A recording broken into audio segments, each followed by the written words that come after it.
지난 시간에요, 우리가 아간의 범죄랑 연결시켜서 했던 거 기억나시잖아요. 네. 다시 한번 보시면 그 아간의 범죄가 뭐라고 해야 될지 모르지만 성경에 나오는 심판이라고 하는 것에 대해서 뭐라고 해야 될까? 전반적인 상징이 다 나오는 게 이 아간의 범죄예요. 한번 볼게요. 여호수아 오셔서요. 7장이에요.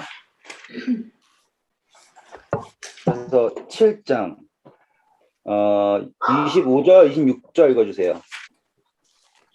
여호수아가 이르되 내가 어찌하여 우리를 괴롭게 하였느냐 여호와께서 오늘 너를 괴롭게 하시리라 하니 온 이스라엘이 그를 돌로 치고 물건들도 돌로 치고 불사르고 그 위에 돌무더기를 크게 쌓더니 오늘까지 있더라. 여호와께서 그의 맹렬한 진노를 그치시니 그러므로 그곳을 오늘까지 아골 골짜기라 부르더라. 감사합니다. 이 아골 골짜기예요. 근데 여기에서 우리가 이제 은혜를 봐야 할 것은요. 은혜를 봐야 할 것은 7장에 보셔서 15절 보시면 아간은 어떻게 죽었어야 되느냐가 나와요. 15절에. 온전히 바친 물건을 가진 자로 뽑힌 자를 불사를 때 그가 네. 그 모든 소유를 그리하라. 네. 네. 뭐 해야 되는 거예요? 어떻게 죽어야 해요? 불살라서 죽어야 해요. 근데 아간은 불살라서 죽지 않고 돌 맞아서 죽어요. 그러니까는 이것이 그 명예 사형이라 그러나 아무튼 그런 것들이 있잖아요. 사람을 완전히 끊어지게 하지 않는 선에서의 심판이라고 하는 거. 그런 걸 보시면 이 아간이 받은 심판에 그나마 무엇이 있다라는 거 볼 수 있냐면 은혜가 있다라는 것도 볼 수 있는 게 이 부분이에요. 대신 그가 훔친 것은 다 어떻게 됩니까? 다 불태우죠. 네. 그래서 여기에서 볼 수 있는 것도 아간과 그가 훔친 물건을 구분해서 하시는 것도 볼 수 있는 것도 하나의 묵상이에요.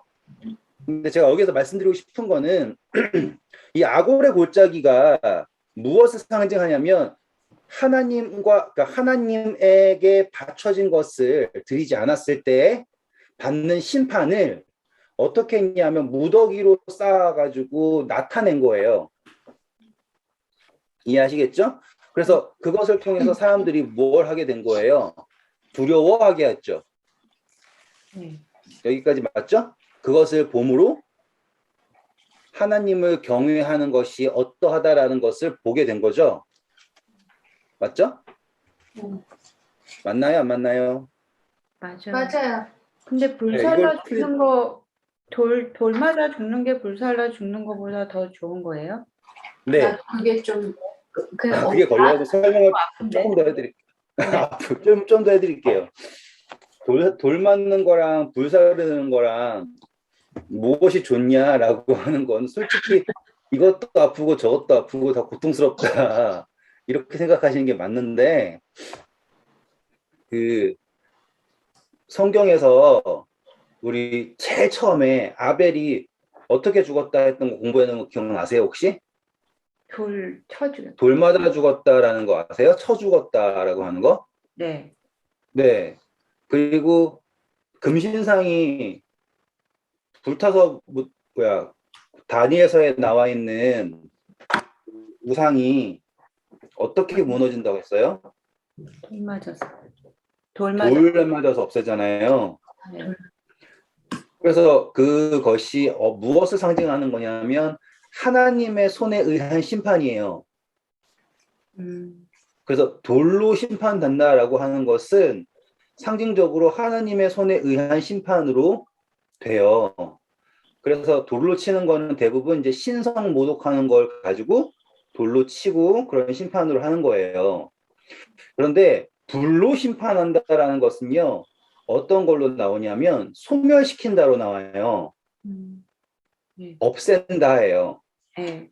그래서 불에는 두 가지가 있는데 정결하게 하는 불이 있고 소멸하게 하는 불이에요.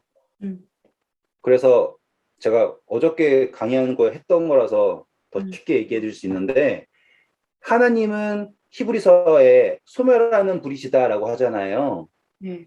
근데 그 소멸하는 불이라는 것은 우리의 부정함을 우리의 어떠함을 그분께 드렸을 때 그분이 우리를 정결케 하심으로 우리가 더러운 것이 소멸되고 새롭게 되는 것.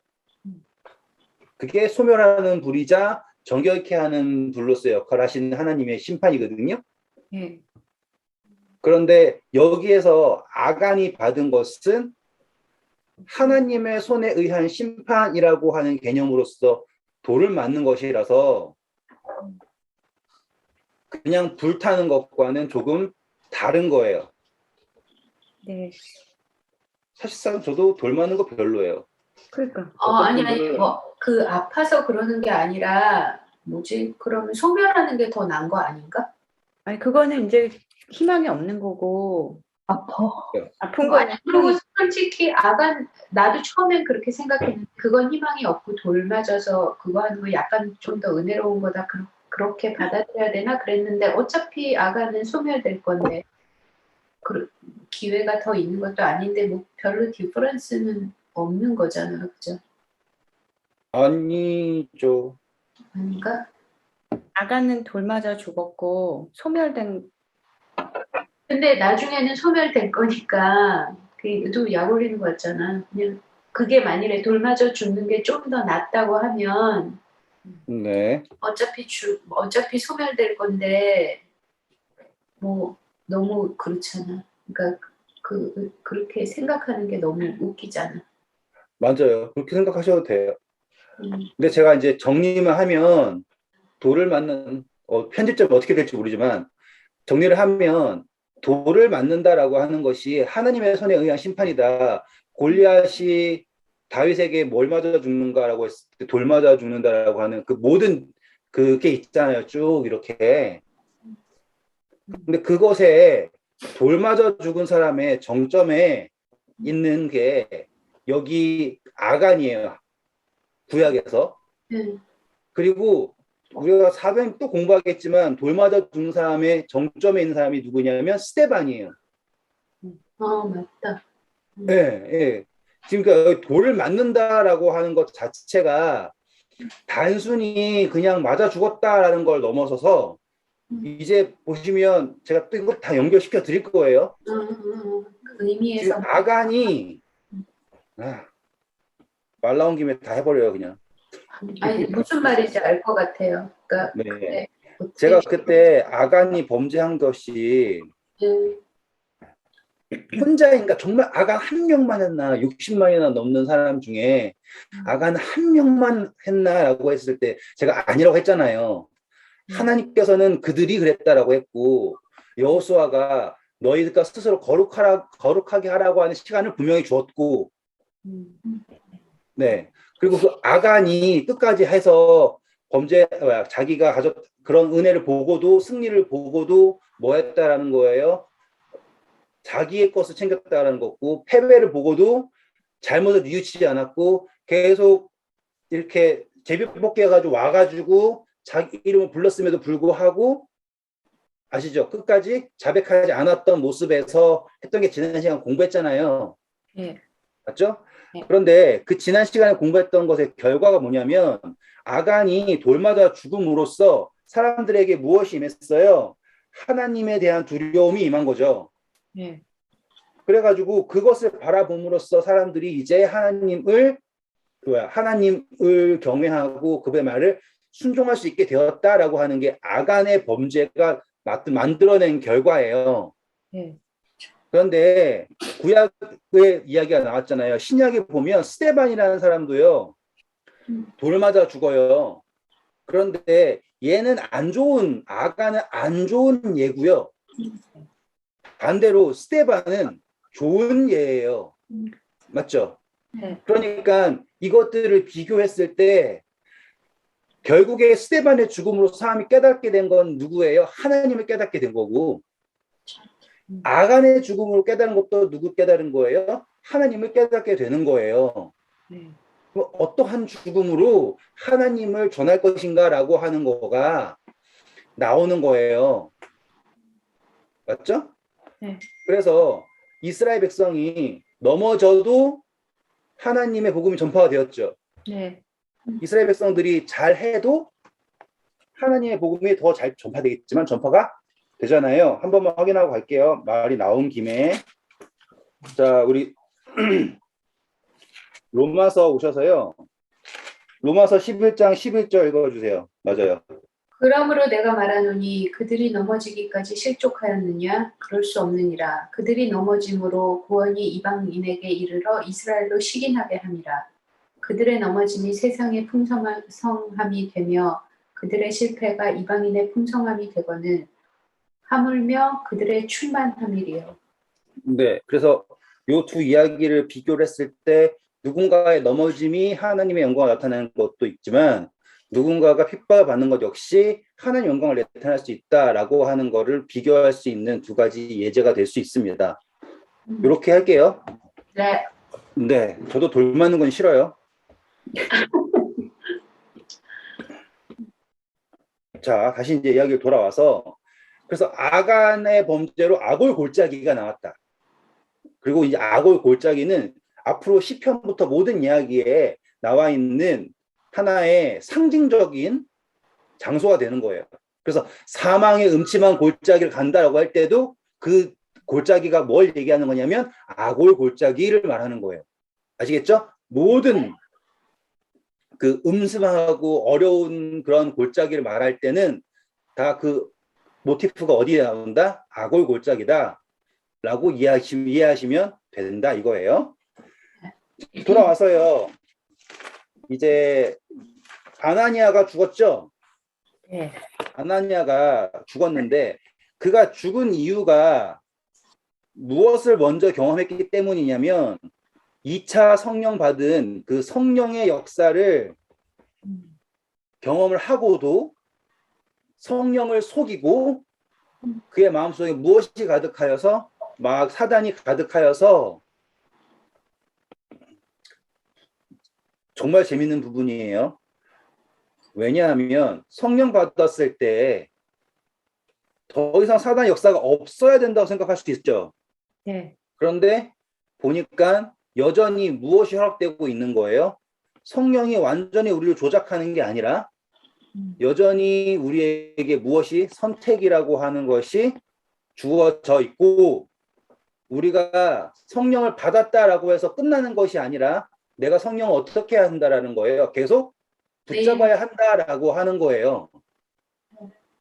그리고 여기에서 우리가 알 수 있는 거는 와 그러면은 성령 받는다고 해서 잘 되고 끝나는 게 아니네 이런 두려움이 아니라 성령을 받기 전이나 받은 후나 관계없이 하나님은 처음부터 우리로 하여금 무엇을 하게 하기 원하는 거예요. 하나님을 찾는 마음이 있게 하시는 것이 그분의 목적이다라는 걸 알게 되는 거예요.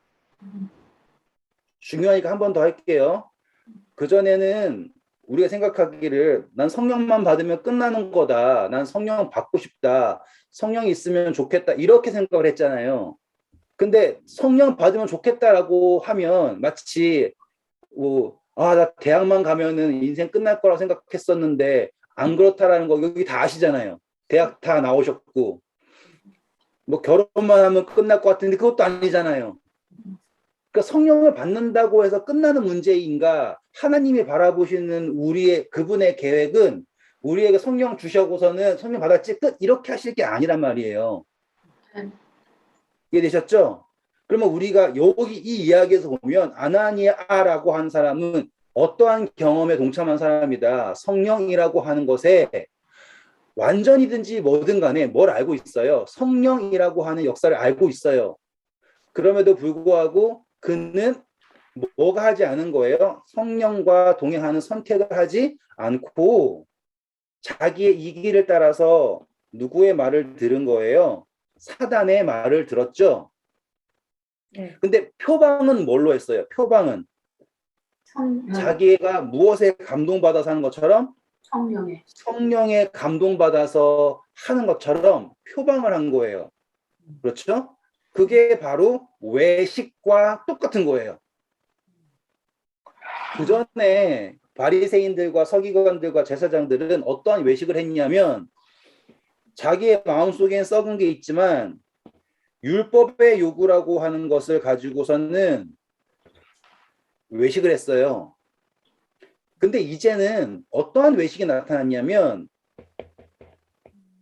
성령이라고 하는 것을 가지고 외식을 하는 거예요. 성령을 받은 사람은 저러더라라고 하는 걸 가지고 이용을 하는 거죠. 네. 그러니까 그 전에 외식하고 지금의 외식하고 다를 바가 없는 같은 외식이에요. 둘 다 누구를 속이는 거예요? 하나님을 속이고 자기 자신조차 속이는 거예요. 누구에게 보이기 위해서? 사람에게 보이기 위해서.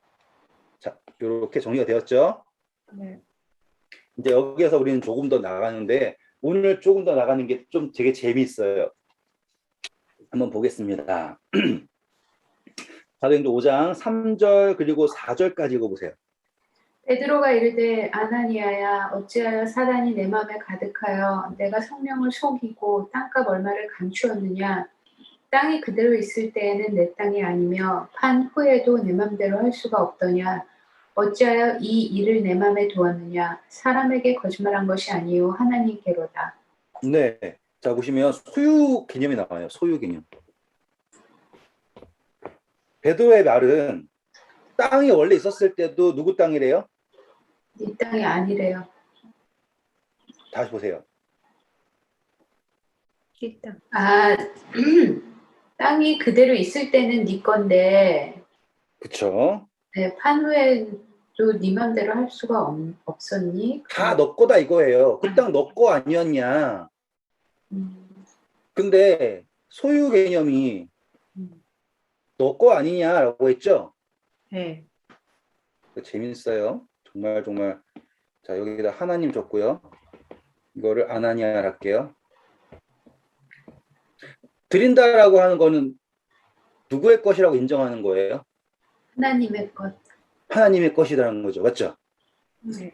아, 그러면 아나니아는 바친다라고 하는 것의 그 뉘앙스는 무엇을 말하는 거예요? 내가 도와줄게 이 정도가 아니에요. 소유가 누구의 것이다라는 거를 인정하는 걸 말하는 거예요.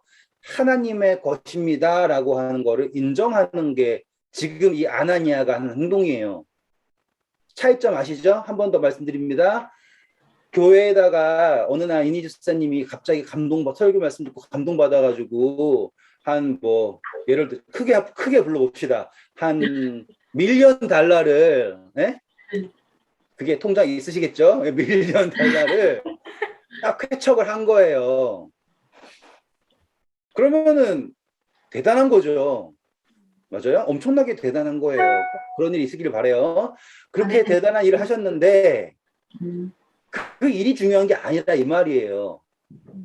하나님께 드린다라고 하는 개념은 여기에서 뭐냐면 그 소유권이 누구인가를 말하는 이야기예요. 얼마나를 드렸냐가 아니라. 그러면 이 이야기를 딱 듣는 순간 과부의 두랩돈 기억나세요? 네. 우리 공부했던 거 기억나시죠? 그거랑 완벽하게 연결되는 거 보이세요? 네. 그래서 과부의 두랩돈 보시면서 예수님이 뭐라고 하셨어요? 이 여자가 제일 많이 드렸다 그러죠. 네. 그러니까 지금 이 아나니아가 땅을 팔아가지고 헌물을 드린다라고 하는 문제는 그래도 좋은 마음 있어가지고 드린 건데 왜 그렇게 하냐가 아니라 무엇에 관한 문제였다? 소유에 관한, 소유권에 관한 문제였다라는 거예요. 그리고 다시 돌아와서 베드로가 말하는 게 뭐냐면 이것은 누구 거냐면 네 거다. 처음부터 이거였고. 너 거였고 판고 난 후도 너 거였다.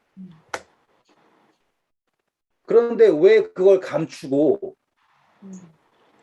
아시죠? 네. 그리고 하나님께 드리면서 하나님의 것인 것처럼 하느냐라고 하는 게 문제인 거예요. 이제 문제가 인식이 되시죠? 네. 하나님은 단 한 번도 그것이 내 거다라고 주장하신 적이 없다예요. 네. 맞아요? 네. 이게 중요한 거예요. 하나님은 단 한 번도 그것이 내 거다라고 한 적이 없어요. 그래서 내 거 뺏으려고 너 내놔 이렇게 하신 게 아니라 아나니아가 땅에 원래 있을 때도 자기 거였고 너 거였고 그거 팔았을 때도 너 거였는데 왜 그것을 뭐 하느냐 속이느냐가 문제인 거예요. 왜 속이느냐 자기가 뭐 하기 위해서 거룩해지기 위해서 누가 보기에 사람들이 보기에 이제 문제가 이해가 되셨죠? 네. 네. 그래가지고 자, 사람에게 거짓말하는 것이 아니요 누구에게 거짓말하고 있다라는 거예요? 하나님에게 하고 있다 그러죠. 지금 이 아나니아는 사실상 거짓말을 하고 있죠. 네. 근데 그의 의도에서는 누구를 속이는 거예요? 사람. 하나님 속일 생각이 있었을까요? 없었을까요? 솔직히. 없었죠. 네, 이 사람은 하나님을 속일 생각이 없었어요. 왜? 그 사람이 보기에는 요 하나님 자리에 누가 있었냐면 사람이 있었거든요. 맞나요? 만약에 아나니아에게 여기에 하나님이 있었다면 아나니아는 그렇게 하지 않았을 거라고요. 그런데 아나니아의 마음속에는 요 자리에 누가 있냐면 사람들이 있는 거예요. 그래서 하나님을 두려워하지 않고 사람들을 두려워하는 거죠. 자, 베드로가 우리 전에 공부했어요. 제사장들이 와가지고는 하지 말라 그러니까는 베드로 한 말 뭐라고 했어요? 하나님의 말을 사람들의 그거를 하는 것보다 말 안 할 수 없다고. 그렇죠. 한번 찾아 읽어볼까요? 바로 앞장이니까. 네. 하나님 앞에서 너의 말을 듣는 것이 하나님의 말씀을 듣는 것보다 옳은가 판단하라. 네, 요 이야기가 여기에 적용되는 거예요. 그러니까 이해가 되시죠, 이제? 네. 그러니까 성경은 허투루 나온 이야기가 하나도 없어요. 근데 앞에 이야기를 자세히 안 보고 그냥 요것만 딱 잘라내가지고는 하나님 너무하네. 뭐 밑도 끝도 따지지도 않고 이거 공포 정치다. 바치려면 다 바쳐라. 안 바치면 죽는다. 이런 식으로 뺏어가네. 라고 하는 거잖아. 아니라고요. 하나님은 단 한 번도 소유권을 주려고 하신 적이 없다예요. 대신 아나니아가 사람들에게 보이기 위해서 성령을 가장해서 자기가 성령을 받아가지고 감동받아가지고 이렇게 한 것처럼 사람들을 속여가지고 여기에 들어간 거죠. 근데 베드로는 이걸 받아들일 수가 없는 거예요. 왜? 이거를 받아들이는 순간 만약에 베드로가 이거 받고 싶었으면 좀 얼마 받은 다음에 너 속였어 하고 너 잘라내면 되잖아요. 아니면 이니스타님이 지난 시간에 말한 것처럼 나 네 건 안 받을래 이럴 수도 있잖아요. 근데 그럴 수가 없는 거예요. 왜냐하면 이 아나니아의 정신을 잘라내지 않으면 초대교회는 정말로 풍전등화예요. 왜? 초대교회가 가진 거는 다른 어떠한 배경이 아니라 성령밖에 없잖아요, 지금. 근데 그 성령이 전부인데 성령이 계실 수 없는 가장 큰 위협을 시작한 게 바로 이 아나니아의 이야기이기 때문이에요. 자, 하나님의 말씀을 순종하는 것과 사람의 말을 듣는 것 어느 게 좋은가? 어느 게 옳은가? 성령의 역사는 사람의 말이 아닌 하나님의 음성을 들었을 때 나타나는 역사이고 아나니아의 이야기에서 나타나는 것은 아나니아는 하나님을 섬긴 것이 아니라 누구를 섬기고 있다? 사람들을 바라보고 있다. 정리되었죠? 근데 그 다음에 이제 볼게요. 일단 6절 한번 보세요. 젊은 사람들이 일어나 시신을 싸서 메고 나가 장사하니라. 네. 자, 그냥 벌한 게 아니에요. 장사까지 해줬어요. 네. 네. 그거는 엄청난 배려예요. 그리고 이 장사라고 하는 거를 제가 왜 말씀드리냐면 아까 여기 돌무더기 안 적었나? 네, 아골 골짜기에 돌무더기 기억나시죠? 그 장사되었다라고 하는 것이 교훈이에요. 맞아요? 그래서 이 젊은 사람들이라고 하는 이 사람들이 뭐 정말로 젊은 청년들인지 아닌지는 모르지만 그 장사를 함으로써 무엇이 되었냐면 하나님을 경외하는 것이 되었어요. 11절 보시면 똑같은 이야기가 나올 거죠. 온 교회와 이 일을 듣는 사람들이 다 크게 두려워하니라라고 하는 게 나온 거예요. 그 장사함을 통하여서 막 암살하고 그런 게 아니에요. 그런데 이제요, 보세요. 이제 아나니아가 죽었어요. 그리고 장사가 되었어요. 그리고 나서 7절 보세요. 3시간쯤 지나 그의 아내가 그 일어난 일을 알지 못하고 들어오니 베드로가 이르되 그 땅 판 값이 이것뿐이냐 내게 말하라 하니 이르되 예 이것뿐이다 네, 하더라. 감사합니다. 이건 더 이해가 안 가는 부분이죠. 아니, 남편이 이렇게 했다고 쳐면 그래도 좀 아내는 좀 봐주지. 아내도 불쌍하고 또 애도 있을지도 모르고. 근데 뭐 그 이유를 생각하면 뭐 이거를 네, 용서할 수는 없는 거잖아요. 싹을 잘라. 맞아요, 맞아요. 네. 이니 집사님이 갑자기 급변하셨네요. 첫 시간에는 너무한 거 아니냐. 아간이랑 이거는 좀 아니냐 이러면서 옹호하시다니만 이제는 완벽하게 입장을 아주 전환을 잘하셨는데, 자 이제 여기엔 삽비라라고 하는 아내가 나와요. 삽비라 맞죠? 아나니아와 삽비라. 네. 자 여기가 이제 부부예요. 설정 자체가 재밌어요. 부부. 그러면 이 부부는 서로가 무엇을 안다예요. 그러면 범죄는 아나니아가 했다고 쳐요. 예? 지금 바치러 온 사람은 누구예요? 아나니아예요. 맞죠? 바치러 온 사람은 누구? 아나니아. 지금 베드로가 삽비라에게 묻는 이유는 뭘 하는 거예요? 삽비라가 만약에 아닙니다라고 얘기하면 삽비라는 살아요, 안 살아요? 살아요. 네, 맞아요. 뭘 그어주는 거예요, 지금? 이 라인을 그어주는 거예요, 이렇게. 그 묻는 이유가 이해하시겠죠? 그래서 모든 범죄의 책임은 성경에서 모든 범죄의 책임은 누구에게 있는 거예요? 남편에게 있어요. 아내가 범죄하면 그 책임이 누가 져요? 자, 하와가 선악과를 먹었죠. 네. 책임은 누가 져요? 남편. 아담이 지죠.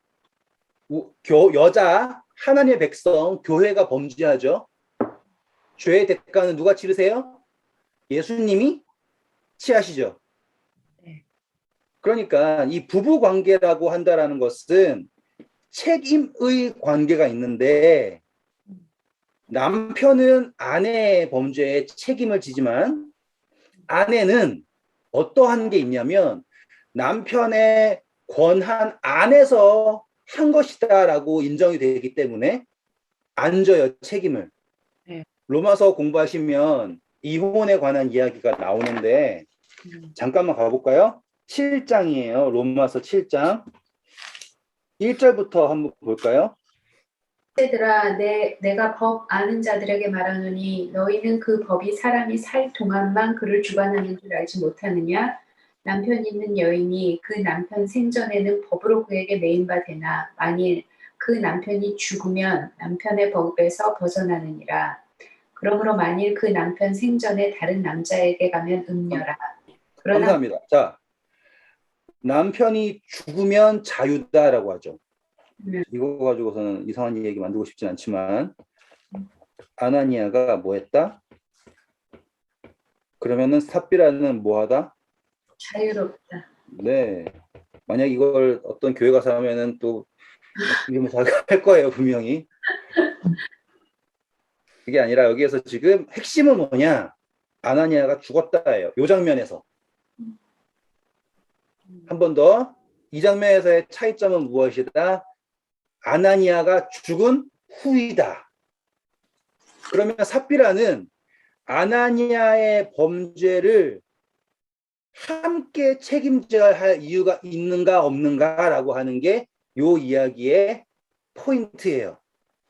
삽비라가 그걸 책임질 이유가 없죠, 이제? 네. 확실하죠? 네.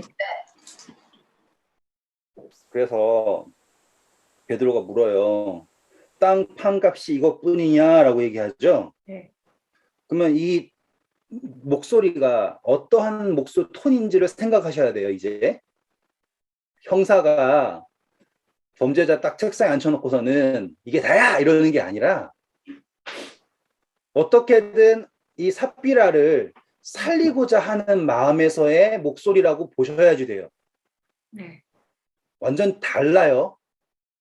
그동안 상상했던 베드로가 어디 한번 내가 너 본때 보여주지 하고서는 제가 제 아들 혼낼 때 이거 너가 정말 안 했어? 이렇게 알면서 묻는 목소리가 아니고 알죠 당연히. 하지만 뭐 하려고 하는 목소리예요. 어떻게든 이 삽비라가 진실을 말함으로써 남편의 범죄로에서부터 자유롭게 되기를 원하는 목소리예요. 우리 그때 예수님이 그 수로보니게아 여인에게 자녀의 떡을 개들에게 주지 않는다라고 하셨던 그 목소리가 매몰찬 목소리가 아닌 사랑의 목소리였기 때문에 그녀가 주여 올소이다라고 하면서 개들도 그 주인의 상에서 떨어지는 부스러기를 먹습니다라고 했던 거. 그러니까는 우리가 어떠한 생각을 가지고 성경을 보느냐가 성경에 나오는 목소리를 다르게 하는 거잖아요. 네. 베드로가 형사같이 하고 있다라고 하면은 이거는 정말로 피말리는 거예요. 그러면 누구라도 일단 아니요 하고 봐야죠. 그렇잖아요. 혼내려고 그러면서 하고 있으면 당연히 아니요라고 얘기해야 될 거 아니에요. 그러다가 이제 혼낼 것 같으면 죄송합니다 이렇게 나가는 게 사람의 심리 아니에요. 근데 여기에서 베드로의 목소리는 정말로 이게 정말 당신이 가져온 전부입니까? 라고 하는 목소리가 이 여자를 살리고자 하는 목소리예요. 그러니까 이 여자가 어떻게 얘기하는 거예요? 너무나 당당하게 맞습니다라고 얘기하는 거죠. 그런 순간 무엇이 된 거예요? 공모가 된 거예요. 공모죄가 성립이 된 거예요. 자, 이제 이제 이야기를 조금만 더 이제 이거부터는 저의 묵상의 범위예요. 그러니까 이제부터는 제가 여기까지입니다 할 때까지는 묵상의 범위니까 그냥 들으시면 돼요. 이 7절 보시면 몇 시간 지났다 그래요? 3시간. 3시간 지났다 그랬어요. 저는 이 이야기를 볼 때 와 이거 되게 매칭이 잘 되네 생각이 들었어요. 자, 아나니아를 사단으로 놓고요. 사단을 네, 교회라고 놓잖아요. 그러면 이게 매칭이 너무 잘 맞아요. 사단을 교회로 놓는다고요? 교회? 아나니아를 사단으로 놓고요. 삽비라를 교회로 놓는 거예요. 우리라고. 네. 그러면 지금 아나니아가 한 것은 하나님을 속이는 거죠. 네. 네. 그래서 얼마를 챙기고 이거는 나의 거고요. 이거는 하나님의 거고. 근데 하지만 그 모든 걸 아나니아는 뭐라 생각하고 있어요? 자기 거라고 생각하고 있죠. 네. 근데 누구를 속이기 위해서? 사람들을 속이기 위해서 자기가 하나님을 경외하는 척하는 거죠. 네. 사단도 계시록 12장에 자기 왕관 다 쓰고 내려오죠. 네. 하나님 영광 돌려요, 안 돌려요? 안 돌려요. 하지만 겉으로 보이기에는 어떻게 표현하고 있어요? 자기가 하나님에게 영광을 돌리는 걸로 가장을 하죠. 그러면 사단은 스스로 누굴 속이고 있는 거예요? 하나님을 속이는 거죠. 자기 생각에는 모든 천사들과 피조물을 속인다고 생각하지만, 그러니까 아나니아가 가지고 있는 정신과 사단이 가지고 있는 정신이 매우 흡사해요. 매칭이 되시죠? 네. 자, 이제 십자가 사건이 있는 거예요. 십자가 사건. 십자가 사건으로 나타난 결과가 뭐예요? 사단의 세력이 올라가게 되죠. 맞나요? 더 이상 사단이 하나님께 영광을 돌리는 게 아니다라는 게 증명이 되었어요. 그렇죠? 네. 그건 사단이 속이고 있다라는 게 증명이 되었잖아요. 그래서 계시록에 나온 거나 뭐에 용이 하늘에서 떨어졌죠. 더 이상 하늘에 가서 영광을 돌릴 수 있는 게 아니다라는 게 증명이 되었고, 하늘에서 직분을 잃게 되고, 이 모든 게 다 나오는 게 사단이 거짓말하고 있다라고, 거짓의 아비인 사단이 그의 거짓이 들통 나와서 그가 몰락하게 되었다라는 게 십자가가 나타내는 거죠. 네. 맞나요? 네. 네. 그리고 나서는 며칠이 지났어, 몇 시간이 지났다 그래요? 3시간. 3시간이 지났다 그래요. 다시 말씀드리고 제 묵상의 범위예요. 그러면 참 재밌는 게 우리가 성경을 공부하면 역사를 공부할 때 7,000년이라고 하는 개념을 가지고 있잖아요. 네. 그러면 여기에서 이렇게 창조부터 해서 4,000년이라고 하는 시간이 네. 예수님에게까지 왔고 네. 우리는 7,000년이라고 하는 걸 배우잖아요. 네. 그렇죠? 그래가지고 했을 때 다시 말씀드리면 묵상 범위예요. 3,000년이라고 하는 개념이 나와 있잖아요. 그렇죠? 그러면 3,000, 4,000, 3,000 하니까 7,000이 나오니까 아나니아에게 물으신 시점은 이 시점이고 사단에게 그리고 우리에게 물으시는 시점은 언제인가라고 했을 때 여기겠구나라고 하는 묵상이 나왔어요. 이거 제 묵상의 범위예요. 그러니까는 재미가 있는 게 뭐가 재미가 있냐면 아 그렇구나 하나님께서 먼저 사단의 권세를 멸하시고 그리고 우리로 하여금 로마서에 나온 것처럼 남편이 죽으면 우리가 사단의 법에서 놓여서 자유롭게 되죠. 근데 지금 이 삽비라는 남편이 죽었다는 사실을 알아요, 몰라요? 몰라요. 그렇죠. 맞죠? 네. 그러면 자유롭게 되었다라는 만약에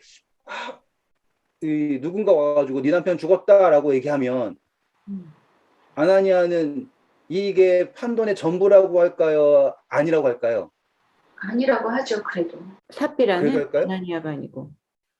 아나니아가 죽었다고 삽비라한테 얘기해요. 얘가 네. 거짓말해서 죽었다라고 네. 하면 네. 삽비라가 가서 죽었다 깨나도 이거는 전부입니다라고 얘기할까요? 아니면 아니라고 얘기할까요? 삽비라의 마음에 따라서 50, 50 아니에요? 근데 그렇게 부부가 했으면, 그러니까는 그걸로 기라고 하면 그렇지. 그걸로 삽비라의 진심을 알 수 있는 거죠, 뭐, 그죠? 맞아요. 지금 그게 제일 좋아요. 마지막 삽비라의 진심을 알려면 자 일단 상태는 자유를 준 거예요. 상태는 네. 근데 삽비라의 진심이 중요하죠. 네. 그러면 아나니아가 죽었다라고 이야기하고서 삽비라에게 물어보는 게 진심이에요? 아니면 아나니아가 살아있다고 생각한 상태에서 묻는 게 진심이에요? 죽었다고 그러고서. 죽었다고요. 네? 죽었다고 얘기해주고. 자, 죽었다고 얘기하면 너도 거짓말하면 죽는다고 얘기하는 거예요. 그러니까 죽었다고 얘기해주면 아 이제 남편이 죽었으니까 내가 자유로워졌구나. 그러면은 내 의지대로 말을 해야지 이렇게 생각할 거 아니에요. 그것도 맞는 말이에요. 근데 여기에서 그렇게 이야기했을 때 이제 저희 이거 묵상의 범위니까요. 안 맞는 게 뭐냐면 너가 거짓말을 하면 죽는다가 아니라 너가 속였기 때문에 죽는다가 돼요. 그러니까 다시 말하면 땅값을 속여서 남겨놓고 들였기 때문에 죽는다라고 하는 책임을 갖는 거예요. 거짓말을 같이 했다라고 하는 책임이 아니라 차이점이 아시겠나? 그게 아니고 죽었다고 얘기를 할 때 거짓말해서 죽었다라고 얘기하는 거하고 그냥 너 남편이 죽었다고 얘기하는 거 다르다고요. 그러니까 그냥 죽었다고 얘기하는 거지. 그러니까 그냥 죽었다고 얘기하면 언니 말이 맞고 거짓말해서 죽었다. 너 이거 했니? 그러면은 당연히 무서워가지고 아니요 얘기하지. 그러니까 불공평하다고 그러면. 그러니까 지금 어떤 거냐고 죽었다고 말하는 게 거짓말해서 죽었다 얘가 그 얘기를 하는 건지 아니면 그냥 아 너 남편이 이제 죽었다 그냥 그러는 건지. 야, 이거 내가 생각하는 것보다 더 깊이 들어가가지고 거기까지 하는 거 말고요. 나는 거짓말을 해서 죽었다로 할 거예요. 아 그럼 말하면은 안 되지. 그러면은 100% 말하죠. 100% 말하면 안 되지. 아 제가 숨겼어요. 죄송합니다 하죠. 그렇지. 야, 나보다 더 많이 들어가셔가지고 무슨 탐정 소설 찍는 것처럼 깊이 가셔가지고 그러니까 내가 이거 어디까지 가설을 잡아줘야 되나 헷갈렸어요.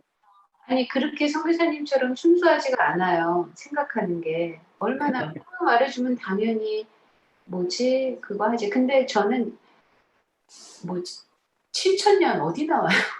죄송해요. 중간에 이상한. 7,000년.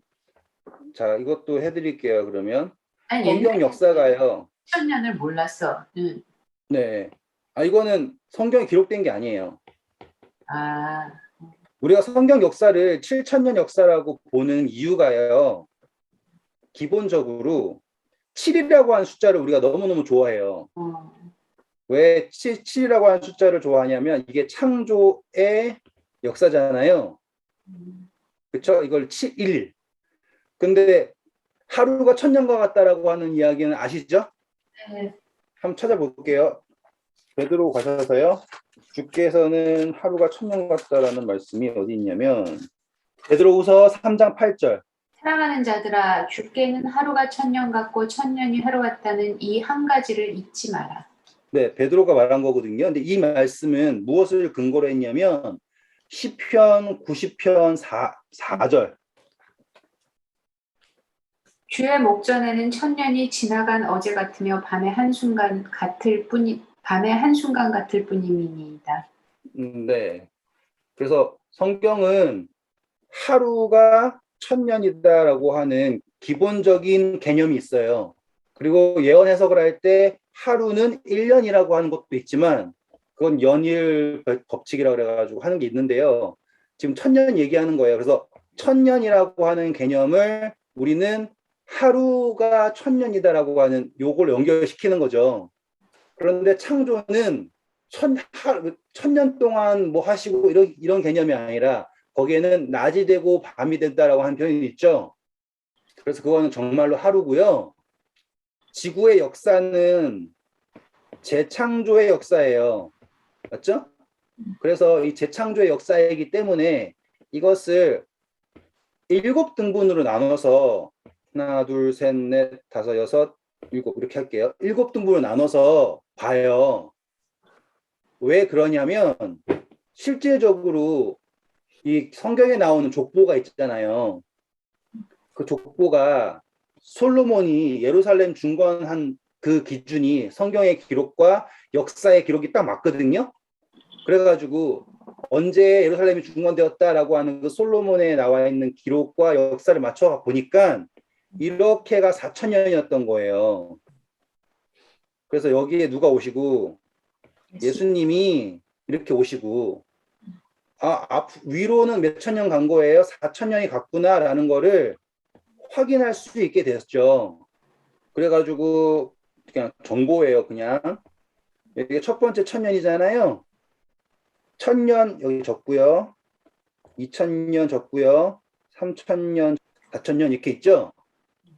여기에 이렇게 700이라고 적을게요. 그리고 여기에도 700이라고 적을게요. 이 첫 번째 세대가 제일 오래 산 사람이 얼마나 살았어요? 969세 살았죠. 그러면 요 1,000년이 다 갈 때까지 사람들이 죽음이라는 거를 몰랐을 수도 있죠. 아벨이 죽는 거 있고 라멕이 죽인 것도 있지만 자연사라고 하는 거 말하는 거예요. 제가 말씀드린 거. 창세기 오셔서요. 제가 이거 좀 시간을 드리는 이유는 요거를 이해하시면 다 다른 거 이해하기 좋아서 그런 거예요. 갑자기 나온 질문이지만 창세기 3장 오셔서 5절 보세요.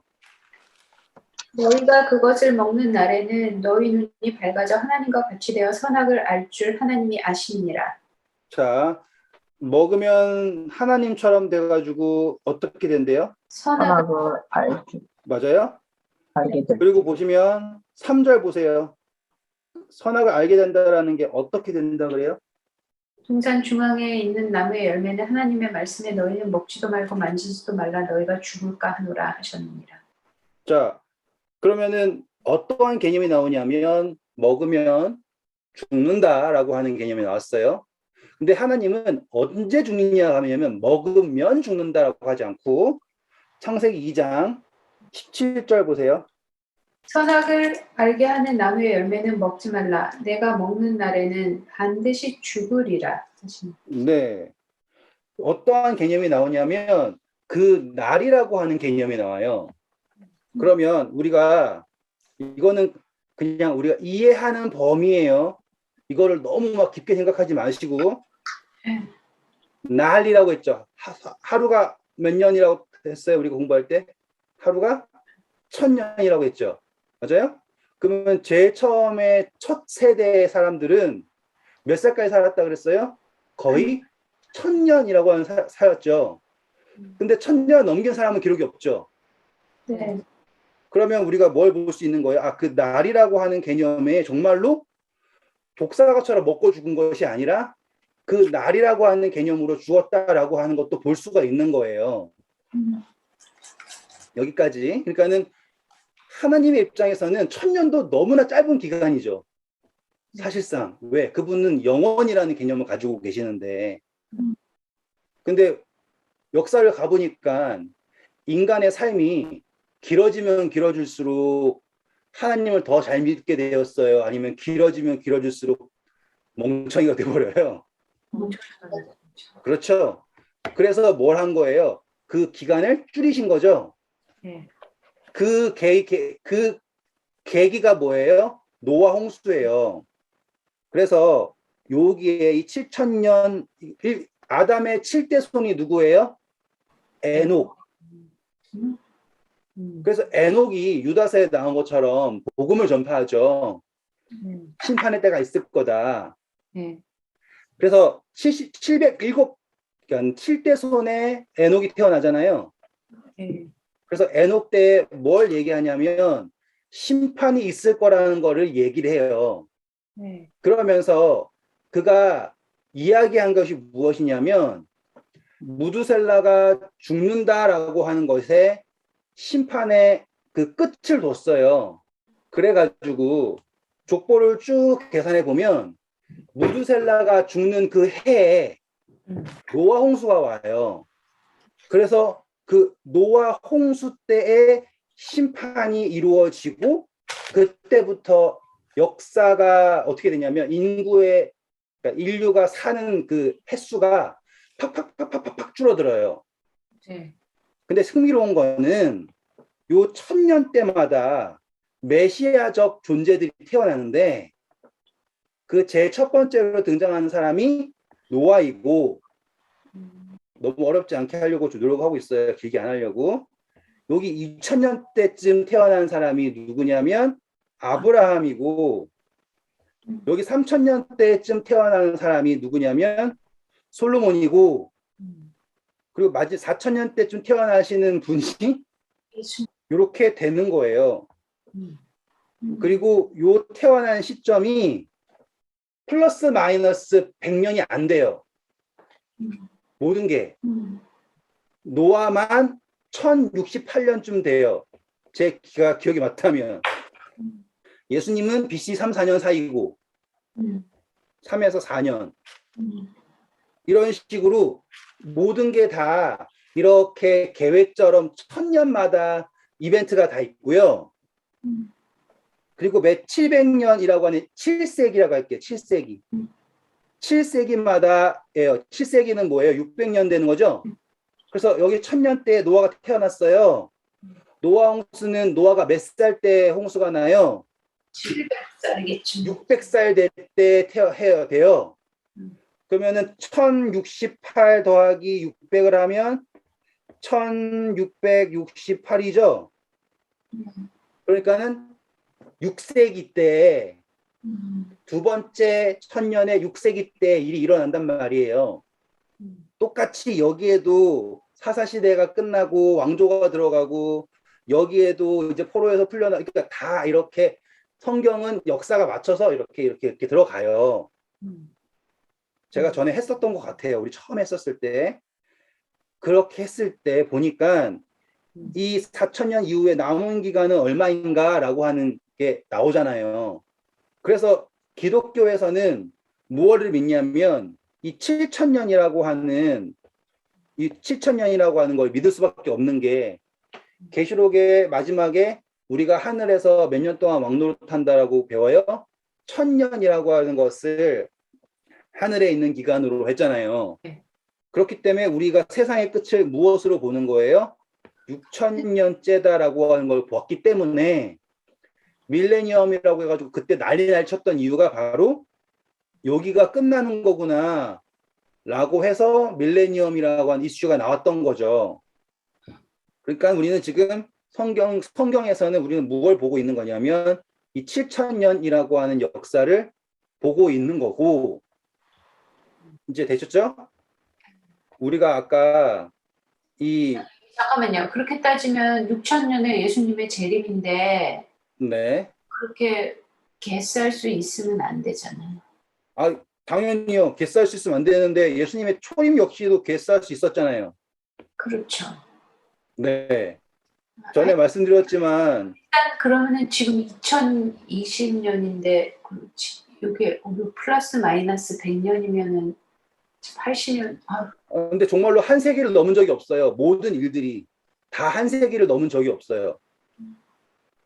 그리고 인류의 역사가 발전하는 게 다 여기서 여기서 다 발전했어요. 불과 200년. 그렇기 때문에 우리가 살고 있는 요 마지막 몇십 년은 얼마나 큰 일이 있고 변화가 있고 일어날지는 알 수 없는 거라고 보시면 돼요. 네. 정리를 할게요. 갑자기 말이 너무 길어졌는데 혹시 까먹으셨을까봐 이거는 제가 지금 묵상의 범위라고 했어요.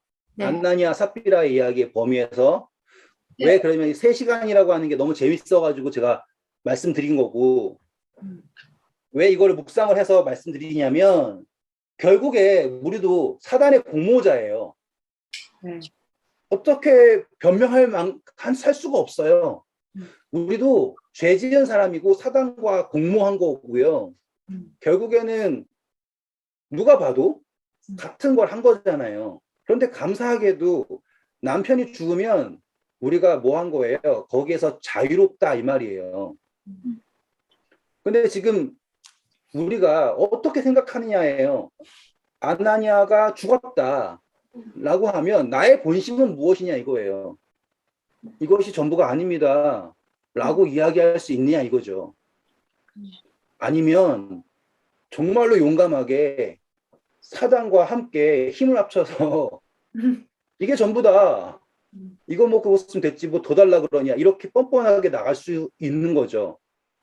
그러니까 이제부터 묵상의 범위가 아니에요. 이제 3시간이라는 거 제가 이제 마지막 때에 하나님께, 예수님께서 우리에게 똑같이 물으실 거다 이거예요. 이것이 전부이냐라고 물으신 것처럼. 자, 이제 묵상의 범위 끝났어요. 이제는 완전한 적용이에요. 보시면 달란트의 비유에서도 주인이 와서 묻죠. 네. 주인이 와서 물어요. 뭐 했냐라고. 그때 1달란트 받은 사람이 이것이 전부입니다 라고 하고서는 가져가라 그러죠. 맞죠? 그때 이 1달란트 받은 사람의 마음가짐이 뭐예요? 이 달란트는 누구 거다? 그렇죠. 주인 거. 주인한테. 네. 나는 뭐 할 생각이 하나도 없다. 주인의 소유를 늘릴 생각이 하나도 없다. 자, 지금 아나니아 땅도 뭐예요? 땅에 원래 있을 때도 너 거였지 않냐? 팔고 나서도 너 거였지 않냐? 이해되시죠? 같은 개념이에요. 소유의 개념. 그러니 이 1달란트 받은 사람은 그 어떠한 것도 주인에게 줄 생각이 없어요. 아나니아 역시 같아요. 그저 뭐 하고 싶은 것 뿐이에요. 그냥 속여서 괜찮은 척하고 가는 것 뿐이죠. 이제 마지막에 심판에 예수님께서 우리에게 똑같이 물으실 거라 이 말이에요. 만약 우리가 하늘나라 가고 싶어요, 혹은 죽기 싫어요, 이 신앙을 하고 있잖아요. 아나니아. 삽비라예요, 그냥. 그러니까 신앙의 근본 자체가 어떠한 신앙이냐가 드러난다니까요. 진짜로 예수천당 불신지옥 지옥 가기 싫으면은 교회 나오세요, 예수님 믿으세요, 그래야지 됩니다라고 하는 거는 그 근본 자체가 1달란트 받은 사람의 정신머리예요. 그 근본 자체가 죽기 싫어요 신앙이에요. 하나님은 우리에게 그러한 신앙을 요구하시는 분이 아니에요. 그분은 거기에 아예 소유권 자체를 주장하지 않으세요. 맞죠? 네. 바친다라고 하는 것은 드린다라고 하는 건데요. 우리가 예배를 본다 그래요? 예배를 드린다 그래요? 드린다. 네. 예배를 본다라고 하는 개념은 정말로 잘못된 개념이죠. 뭐예요? 그냥 예식 일어나는 걸 본다라고 하는 개념이고요. 그러니까 우리가 영어로 표현을 뭐죠? 네? 그럼 영어로는 어떻게 되죠? 그 월십이라 그래요. We worship가 아니라 월십. 그랬지. 근데 본다, 드린다, 한국말로 그 리스펙이잖아요. 그러면 영어로는 월십 한다, 그냥? 네. 디보션이라고 하고, 근데 자, 그것도 말 나온 게 또 해드릴게요. 왜 계속 죄송해요. 제가 말이 너무 많아져서 시간 오버될 것 같은데 편집으로 1시간 맞춰주세요. 편집이 요즘. 예배라고 하는 게요. 그 근본 자체가 뭐냐면 바친다예요. 바친다. 예배의 시작이 원어 자체가 뭐라고요? 바친다고요. 왜 이게 예배가 바친다가 됐냐면 제사에서 시작되거든요. 그러니까 예배라는 것 자체는 바친다예요. 그래서 너희가 너희 스스로 거룩한 산 제사로 드려라라고 하잖아요. 그러니까 예배라고 하는 거는 우리가 보고 관망하고 하고 하는, 다시 말하면 어떤 제례 예식이 있는 거를 우리가 본다라고 하는 게 한국적인 정서가 된 거예요. 구술하고 있는데 그거를 본다라고 하는 개념이 이제 제례 예식에서 나왔기 때문에 우리가 본다라고 하는 거지만 성경에서의 예배는 드린다예요. 그러니까 나를 드린다라고 하는 개념이죠. 그러니까 아나니아와 삽비라의 이야기에서 우리가 내릴 수 있는 결론은 마지막 결국 우리에게 물으시는 것은 진정한 제사를, 예배를 이라고 하는 개념이 들어온 거죠.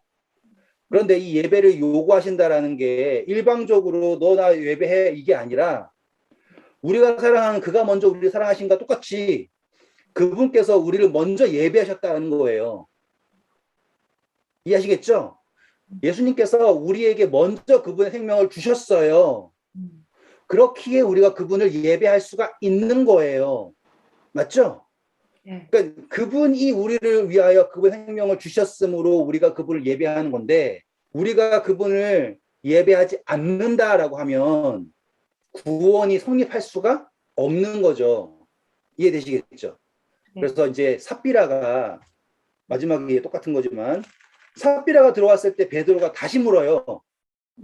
십자가를 아나니아로 놓고 재림을 삽비라로 놓는다면 우리는 이 재림이라고 하는 것을 그분을 다시 한번 그분이 우리에게 물으실 때 무어라 말하겠냐 이거예요. 변명이 필요한 게 아닌 거예요. 왜 그랬냐 이랬다 저랬어 그래서 그랬다 필요 없는 거예요. 왜? 우리는 이미 자유로워졌잖아요. 그렇죠? 성경절 마지막 하나 있고 끝내도록 하겠습니다. 히브리서 오셔서요. 2장 14절 15절 읽으시면 되겠습니다. 자녀들은 혈과 육에 속하였음에 그도 또한 같은 모양으로 혈과 육을 함께 지니심은 죽음을 통하여 죽음의 세력을 잡은 자 곧 마귀를 멸시하며 또 죽기 무서워함으로 마귀를 멸하시며 멸하시며 또 죽기를 무서워함으로 한평생 매어 종노릇하는 모든 자들을 놓아주려 하심이니. 네. 자, 우리를 놓아주시고 묻는 물음이 올 때가 바로 재림이라는 거죠. 그래서 우리는 사단의 범죄에 동참을 할 이유가 없다예요. 맞나요? 이제 계시록 하나만 더 연결시켜 드릴게요. 조금만 할게요. 계시록 14장. 세천사의 기별이에요. 8절부터 9절까지 읽어주세요. 또 다른 천사 곧 둘째가 그 뒤를 따라 말하되 무너졌도다 무너졌도다 큰 성 바벨론이여 모든 나라에게 그의 음행으로 말미암아 진노의 포도주를 먹이던 자로다 하더라. 자, 이게 아나니아라고 생각하시는 거예요. 우리가 공부한 내용이니까 지금은 연결시키는 거예요. 그 다음에 이거 보세요. 또 다른 천사 곧 셋째가 그 뒤를 따라 큰 음성으로 이르되 만일 누구든지 짐승과 그의 우상에게 경배하고 이마에나 손에 표를 받으면 그도 하나님의 진노의 포도주를 마시리니. 네. 지금 보면 뭘 받는다라고 해요? 표를 받는다라고 하죠. 그러면은 죄의 책임은 누구 건데?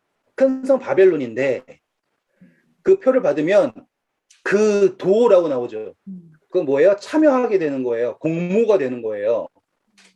자, 이제 계시록 17장, 16장, 19절 보세요. 큰 성이 세 갈래로 갈라지고 만국의 성들도 무너지니 큰 성 바벨론이 하나님 앞에 기억하신 바 되어 그의 맹렬한 진노의 포도주 잔을 받으매 각 성도 없어지고 산악도 간데 없더라. 네, 지금 보면 바벨론이 뭘 받아요? 진노의 포도주. 받죠. 18장 오셔서요. 3절부터 읽어보세요. 그 음행의 진노의 포도주로 말미암아 만국이 무너졌으며 또 땅의 왕들이 그와 더불어 음행하였으며 땅의 상인들도 그 사치의 세력으로 치부하였도다 하더라. 또 내가 들으니 하늘로부터 음성이 나와 이르되 내 백성아 거기서 나와 그의 죄에 참여하지 말고 그가 받을 재앙들을 받지 말라. 네, 이렇게 되는 거예요. 그래서 뭘 하지 말라라고요? 그 진노의 잔에 참여하지 말라. 그러니까 오늘 우리는 아나니와 삽비라의 이야기에서 여기까지 이해할 수 있게 된 거예요. 이제 삽비라는 무엇을 받은 거예요? 참여하지 않을 수 있는 기회를 받은 거예요. 베드로가 삽비라까지 문책해가지고 너도 한번 죽어봐라 이렇게 한 게 아니라 18장 7절 한번 읽어볼까요? 7절만. 그가 얼마나 자기를 영화롭게 하였으며 사치하였든지 그만큼 고통과 애통함으로 갚아주라. 네, 보시면 누구를 영화롭게 했다고 나와요? 자기. 네. 그래서 베드로가 땅이 원래 있을 때도 너 거였고 팔았을 때도 너 거였고 왜? 누구를 영화롭게 하는 거였기 때문에 자기를 영화롭게 하는 거였기 때문에 사단 역시 누구를 영화롭게 한 거예요? 자기를 영화롭게 한 거예요.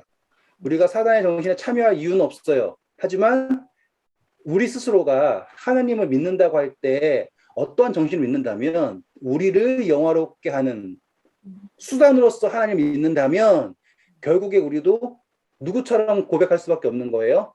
삽비라처럼 아나니아를 두둔하는 고백을 할 수밖에 없다 이 말이에요. 네, 감사합니다. 혹시 질문 있으세요?